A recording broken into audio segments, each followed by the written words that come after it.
নমস্কার বন্ধুরা, আজ আমি আপনাদের 10 মিনিটে একদম দোকানের মতন মিষ্টি দই তৈরি করে দেখাবো। তার জন্য এখানে আমি হাফ লিটার মতন দুধ আগে থাকতে ভালো করে জাল করে একটু ঘন করে নিয়েছি। তারপরে কিন্তু দুধটা আমি একটু ঠান্ডাও করে নিয়েছি।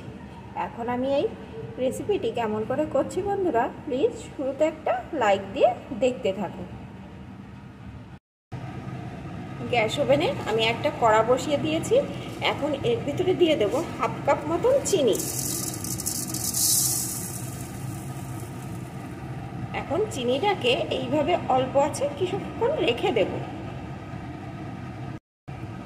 দেখুন বন্ধুরা, চিনির পাশ দিয়ে কেমন কালার চলে এসছে। এখন একটু এইভাবে নাড়িয়ে দেব।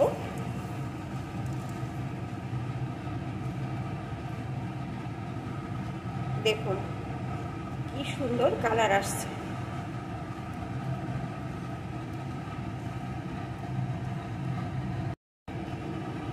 এই ক্যারামেলটা কিন্তু অল্প আঁচেই তৈরি করতে হবে। যদি আঁচটা বাড়িয়ে দেন তাহলে ক্যারামেলটা পুড়ে যাবে আর তেতো হয়ে যাবে।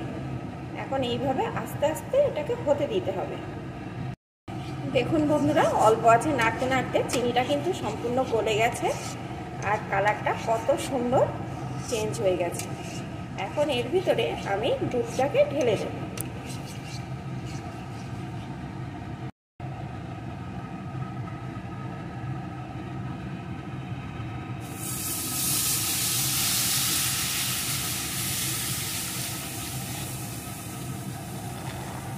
দুধটাকে ঢেলে দিয়েছি।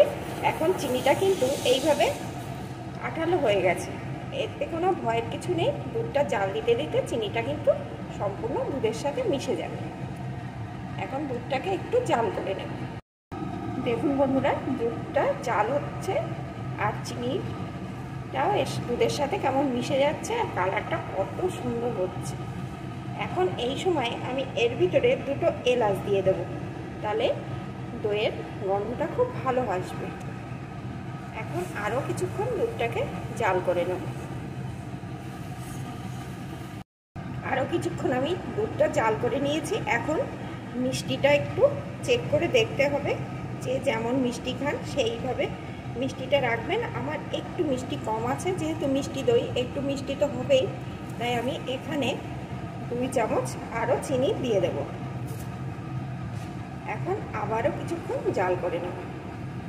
দুধটা বেশি জাল করার দরকার নেই। আমার যেহেতু আগে থাকতেই জাল করে ঘন করা ছিল, তাই দুধটাকে আর 2 মিনিট মতন আমি এইভাবে জাল করে নেব।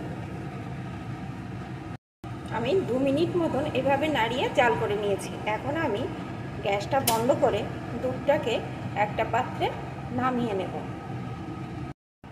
জাল করা দুধটা আমি একটা পাত্রে নামিয়ে নিয়েছি। এখন এটাকে একটু ঠান্ডা করে নেব।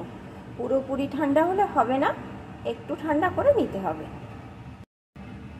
এদিকে আমি এই চা চামচের 2 চামচ মতন টক দই আগে থাকতে জল ঝরিয়ে রেখে দিয়েছিলাম।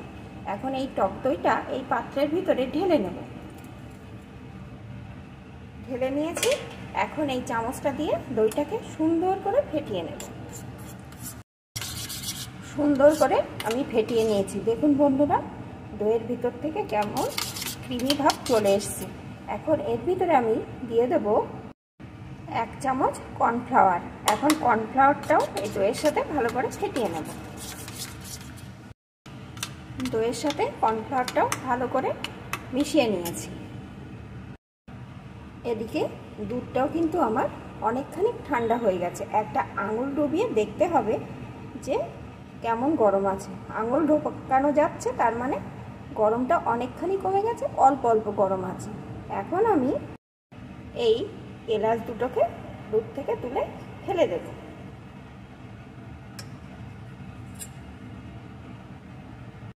এখন যে পাত্রে আমি দই আর কর্নফ্লাওয়ারটা মিশিয়ে রেখেছিলাম সেই পাত্রের ভিতরে ওই দুধটাকে ঢেলে দেব।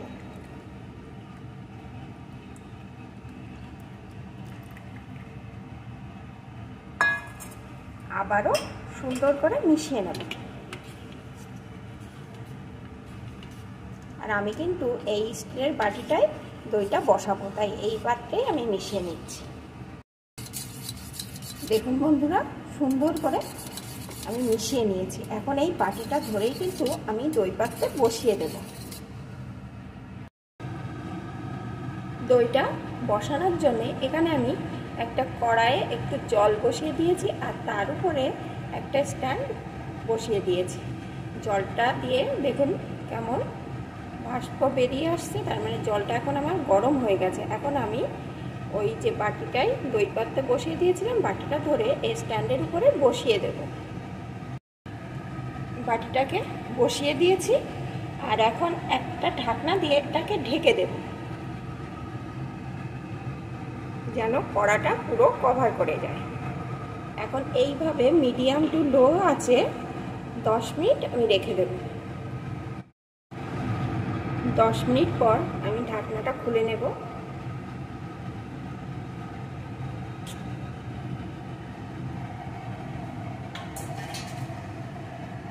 দেখুন কত সুন্দর সেট হয়ে গেছে বাটির সাথে। এখন বাটিটাকে আমি নিচে নামিয়ে নেব।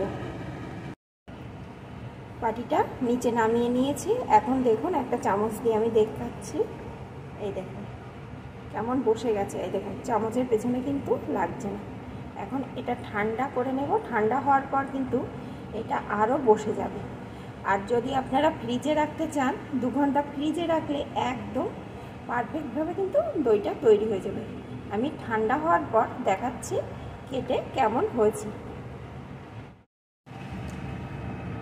দইটা ঠান্ডা করে নিয়ে আমি ফিরে এলাম বন্ধুরা। দেখুন কত সুন্দর হয়েছে, একদম পারফেক্টভাবে মিষ্টি দই দোকানের মতন তৈরি হয়ে গেছে। দেখুন নিচু করলেও কিন্তু পড়ছে না, দারুণ সুন্দর হয়েছে। আর আমি কেটে দেখাচ্ছি কতটা হয়েছে সুন্দর। এই যে দেখুন একদম পারফেক্ট। তাহলে বন্ধুরা আমার এই মিষ্টি দই তৈরির পদ্ধতিটা আপনাদের কেমন লাগলো অবশ্যই কমেন্ট করে আমাকে জানাবেন। আর যদি আপনাদের একটুও ভালো লেগে থাকে তাহলে একটা লাইক শেয়ার করে দেবেন। আর আপনারা কিন্তু অবশ্যই এইভাবে বাড়িতে খুব সহজে 10 মিনিটের মধ্যে মিষ্টি দই তৈরি করে নিতে পারেন। বাড়িতে আত্মীয় স্বজন আসলে আর দোকানে যাওয়ার প্রয়োজন পড়বে না, বা হঠাৎ খেতে ইচ্ছা করলে সহজেই খুব তাড়াতাড়ি একটু দুধ বাড়িতে থাকলেই আপনারা তৈরি করে নিতে পারবেন। এখন কিন্তু এটা আমার রেডি।